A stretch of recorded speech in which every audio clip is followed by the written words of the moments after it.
All right, YouTube, listen up. It's Tim, and I got a video that I want to make. This is gonna be the start of everything. This is an introduction to me and what I plan to bring to YouTube and to the school community for autistic men. The first video that I want to make, the thing that I want to talk about, is why people choose you as prey and how to either prevent it, or if you already have been chosen, how to mitigate it as much as you can and escape. Sometimes certain things go too far. You have to just leave whatever area and things you're in. But right now, we're talking about, it's not too bad so far. So, for instance, you're wondering why you get targeted, why people choose you, and why they do these things. Number one, people just know you're different.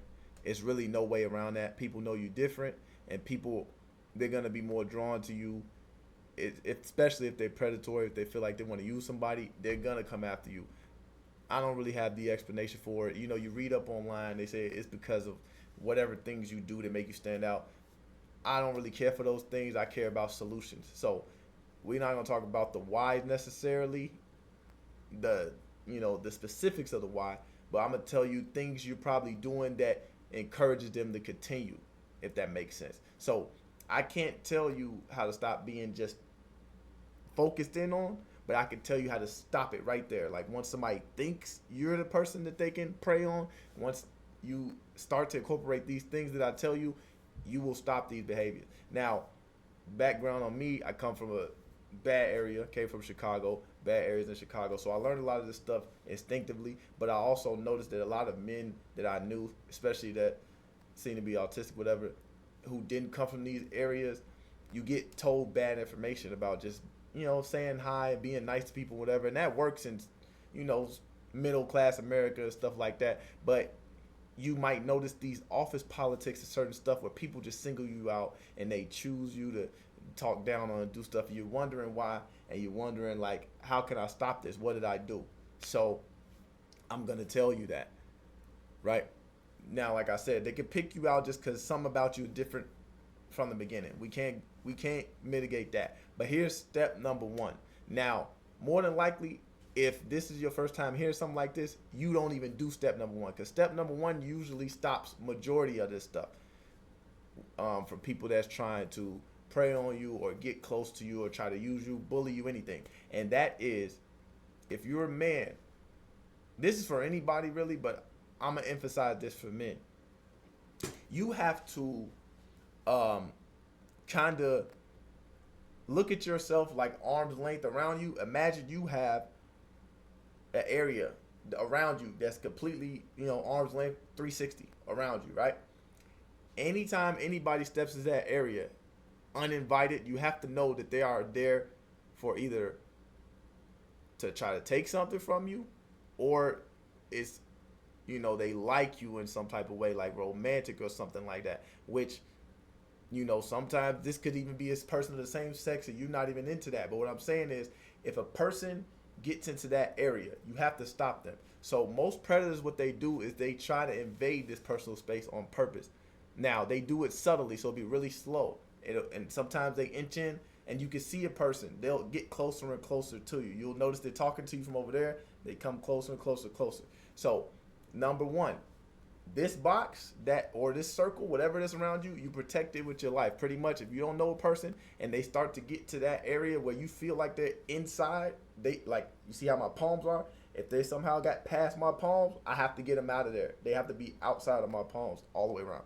Meaning, they get into your area, they start, even if they talking, having a nice conversation, but they get close, now you have to be like, whoa, and you can put your hands up. Now, depending on the area you in, you might not want to act extremely aggressive because it's going to make the person attack. So if you like, hey, get out of my space, you're inviting a fight. Now, if you feel like you like that, that's on you. I'm just saying you can either go that route, or the better route, I think, is to back up but still use the hands up. Put your hands up and back away, get that space back and say, hey, I don't really know you like that. You're in my space. Now, what that does is, most people that are preying on you, that's a test. Them just stepping in your area, that's a test. And the closer they can get to you, the more they feel like they can harm you, right? So Say for instance somebody's talking to you and they somehow get like shoulder to shoulder, like inside here, they're gonna do something drastic to you later. Like it might not be right away, but it's gonna be later. And mind you, this is for, like I said, you're in the office politics, or places like public places where it might not be such a violent attack. If you're on the streets and somebody's trying to do this, you have to take that very serious. You shouldn't even talk to that person because you don't know what they're doing. Hey, I don't know you, and just try to get away from them. But this is for, office places, or, social places. We'll say that. Even if it's a woman, if you don't want them in that space, make sure they're not in that space, right? But hey, you getting a little close to me. I don't know what you're doing. Can you back up? What do you want? Right? You could be as simple as that, right? And that, most of the time, what it does to predatory people, it lets them know, okay, I can't gain ground in this person, so they'll leave you alone after that. Because most people who are predators, I won't call them cowards. See, a lot of people call them cowards. I'm not gonna call them cowards, but they do want easy prey. They will go further if they have to, but if you make it hard for them, most times they'll leave you alone. We're not talking about the escalation in this video. We're just talking about that. So that's step number one. But step two is, more than likely you've never done step number one, which is why these things are happening to you. So now step two is this. Never let anyone, especially another man though, never let anyone display any type of mastery or dominance behaviors over you. Now, these are subtle things that people do, and they just do them. Some people just do them. I don't know why. I never thought to do these things, so it used to be strange to me too. But when I found out that people are doing this, I learned to stop it. And naturally, instinctively, I didn't like these things anyway, but I found out that people do it on purpose to display some type of dominance over you. And a funny story about this, the way I learned this is because there was one lady, she was an older lady, and she spoke to me one day, and she said, "You're such a nice man." And I said, "You don't even know me. Why would you say that?" And she said, "Because earlier," which I didn't even know this, by the way, but earlier she stepped on my shoe. She said, "Earlier I stepped on your shoe and you didn't say anything." Now, I didn't even know she did that, but that goes back to that personal space thing. You got to defend it with your life. So even if somebody steps on your foot, somebody bumps in you, whatever, you ain't got to start a fight, but you have to make it known that you didn't like it, only so it doesn't happen again. Because some of these people do that too, accidentally bump into you, step on your shoe, see how you react. Never apologize for somebody coming into your space and you getting them out of there. That's a good one too. Don't apologize for getting them out of the space. You got to be an asshole with this. You have to use, like I said, defend it with your life. Now, step number two, well, I said the dominance behavior, mastery behavior. So that's simple stuff like talking down to you, talking over you, or handling you or touching you in a way that's like they're better than you. Now, mind you, like I said, if you did this, they probably won't even get close enough to do this touching thing. But let's just say they did. Let's say you didn't know this information, and now you got somebody that you know you don't like them this close to you, and they're uncomfortable. You're going to have to start doing step number one. But these rules apply as well.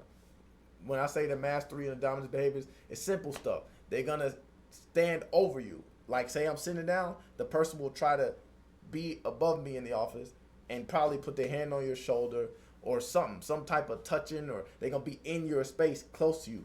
You got to do the same thing. So one rule I like to say, never let another man stand over you. If a man comes, he starts talking to you like this, you stand up, I stand up. But if you don't want to do that, if you feel like that's too aggressive, actually just stand up. I'm not going to lie to you. That's the best way to handle it if you ask me. Get out, you stand up and say, hey, you need something? But if they come into your space and start talking over you, doing whatever, something about you, you stand up, you say, hey, you need something? And because you kind of close, it's my work area, whatever, right? Don't let them do that. Don't let it, they put their hand on your shoulder, whatever, get it off you. Show visible disgust, like, hey, what are you doing? You know, if they try to touch you, some dudes like to poke at you and do this type of stuff, like all these type of behaviors. Hey, what are you doing? Don't touch me. You have to verbalize this stuff. Now I know with the muting and stuff, it's hard, but you got to kind of force it, because this will help you in the long run, and it'll mitigate a lot of the other stuff that you're going through.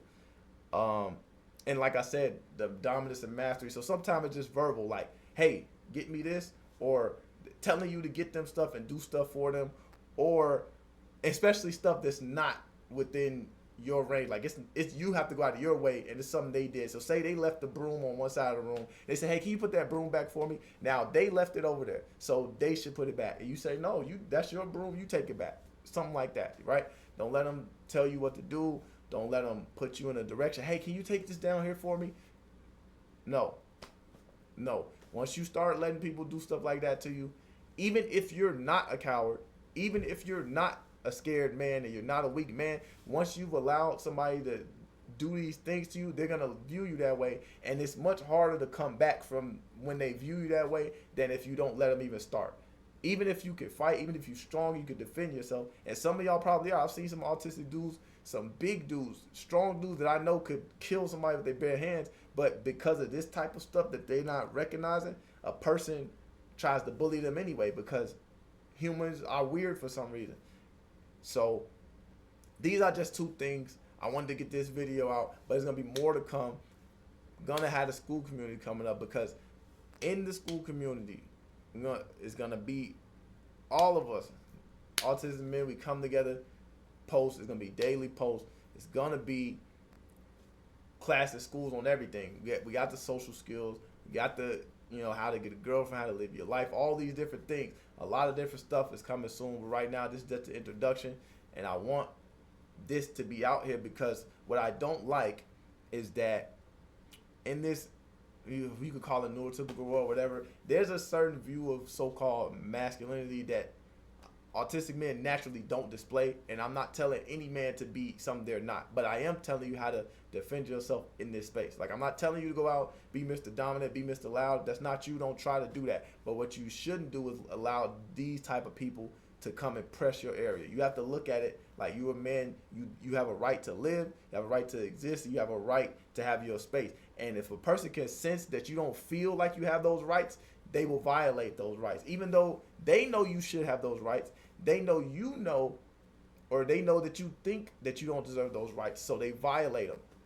And you have to really feel this sense of pride within yourself to stand up for yourself, because this doesn't only go for you. If you know how life works and you hear certain things like how child predators say, I don't even look at the child first, I look at the dad, I look at stuff. This stuff matters. If you have kids, you have whatever, you can't allow yourself to be out here and to be looked down on, because if you are, it could cause problems for not only you, but your family, people you love, because they're looking at you first. So you got to step up. See you next time.